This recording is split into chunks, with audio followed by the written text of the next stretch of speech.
Praise the Lord. தேவனுக்கு மகிமை உண்டாவதாக. ஆண்டவரும் இரட்சகருமாய் இருக்கிற இயேசு கிறிஸ்துவின் நாமத்தினாலே உங்கள் யாவரையும் இந்த கால வேளையில் வாழ்த்துகிறேன். இந்த நாளுக்கான தேவனுடைய வார்த்தை பிரசங்கி 3வது அதிகாரம் 12வது வசனம்.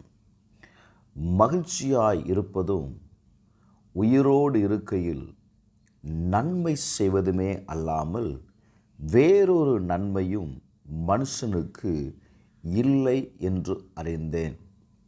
எனக்கு அன்பானவர்களே, வேதம் சொல்லுகிறது மகிழ்ச்சியாக இருப்பதும் நன்மை செய்வதும் நமக்கு நன்மையை கொண்டு வரும் என்று எழுதப்பட்டிருக்கிறது. நல்ல கவனிங்க. நீங்கள் மகிழ்ச்சியாக இருப்பது தான் உங்களுடைய பலனே. அதனால தான் வேதம் சொல்லுகிறது நீங்கள் மகிழ்ச்சியாக இருங்க. மகிழ்ச்சியை தருகிற இடம் என்ன தெரியுமா? தேவனுடைய ஆலயந்தாங்க ஒரு மனுஷனுக்கு மகிழ்ச்சியை கொடுக்கக்கூடிய இடம். இன்றைக்கு பாருங்கள், நம்ம என்ன செய்கிறோம்? இன்றைக்கு அநேக பேர் ஆலயத்தை தேடுகிறது கிடையாது. உபாகமம் 12வது அதிகாரம் 7வது வசனம் சொல்லுகிறது, கர்த்தருடைய சன்னதியிலே புசித்து நீங்கள் கையிட்டு செய்தும் உங்கள் தேவனாகிய கர்த்தர் உன்னை ஆசீர்வதித்ததுமான யாவுக்காகவும் நீங்கள் உங்கள் குடும்பத்தாரும் சந்தோஷப்படுவீர்களாக. அப்போ தேவ சமூகத்தில் கடந்து வந்து கர்த்தர் நமக்கு கொடுத்திருக்கிற ஒவ்வொன்றுக்காக ஆண்டவருக்கு என்ன செய்யணும் தெரியுமா? நன்றி செலுத்தணும். Glory to God. உபாகமம் 26:11 நீங்கள் வாசித்தீங்க அப்படின்னா அங்கே எழுதப்பட்டிருக்கிறது, உன் தேவனாகிய கர்த்தர் உனக்கும் உன் வீட்டாருக்கும் அனுக்கிரகம் பண்ணின சகல நன்மையின் நிமித்தம். உங்களுக்கும் உங்கள் வீட்டில் இருக்கிற எல்லாருக்கும் அவர் பண்ணின அனுக்கிரகத்தின் நிமித்தம் நீங்கள் என்ன செய்யணுமா? சந்தோஷப்படணும். கர்த்தர் செய்ததை முதல்ல சந்தோஷப்படுங்க. இருக்கிறதுல மகிழ்ச்சியாக இருக்க பாருங்க. இல்லாததை குறித்து யோசிக்காதங்க, இல்லாததை குறித்து பேசாதங்க. இன்றைக்கி நாம் என்ன செய்கிறோம்? இல்லாததை குறித்து தான் அதிகமாய் பேசுகிறோம். நம்மிடத்தில் என்ன இருக்கிறதோ, ஆண்டவர் நமக்கு என்ன கொடுத்திருக்கிறாரோ அதை நாம் பேசுகிறது இல்லை. எனக்கு அன்பானவர்களே, கர்த்தர் நமக்கு கொடுத்திருக்கிறவைகளை நாம் என்ன செய்யணும்? ஆண்டவருக்கு நன்றிகளை நீங்கள் செலுத்தி பாருங்கள். கர்த்தர் கட்டாயம் நமக்கு நன்மை செய்வாருங்க.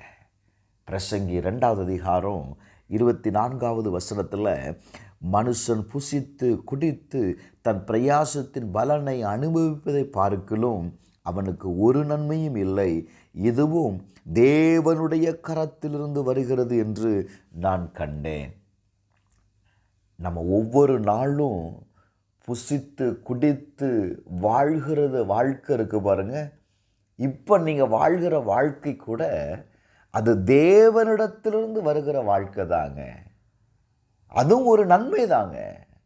கர்த்தர் செய்த நன்மைக்காக கர்த்தருக்கு நன்றி செலுத்துங்க. எல்லா சூழ்நிலைகளிலும் மகிழ்ச்சியாக இருக்க கற்றுக்கொள்ளுங்க. நீங்கள் மகிழ்ச்சியாக இருப்பது தான் உங்களுக்கு தேவனுடைய பலன். Glory to God. வேதம் சொல்லுகிறது நன்மையை செய்யுங்க. முதல்ல ஆண்டவர் கொடுத்திருக்கிற ஆசீர்வாதத்திற்காக நாம் தேவனுக்கு என்ன செய்யணும்? நன்றி உள்ளவர்களாக இருக்கணும். 2வது, நாம் நன்மை செய்யக்கூடியவர்களாய் நாம் இருக்க வேண்டும். Glory to God. வேதத்தில் வாசிக்கும்போது பிரசங்கி 8வது அதிகாரம் 15வது வசனத்தை வாசிக்கும்போது, ஆகையால் நான் களிப்பை புகழ்ந்தேன், புசிப்பதும் குடிப்பதும் மகிழ்வதுமே அல்லாமல் சூரியனுக்கு கீழே மனுஷனுக்கு வேறொரு நன்மையும் இல்லை. சூரியனுக்கு கீழே தேவன் அவனுக்கு தந்த ஜீவ காலத்தில் அவன் பிரயாசத்தினால் அவனுக்கு நிலைக்கும் பலன் இதுவே.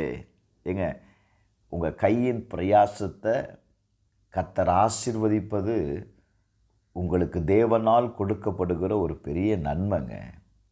வேதம் சொல்லுகிறது, அதில் நீ மகிழ்ச்சியாக இருந்துட்டாலே போதும்.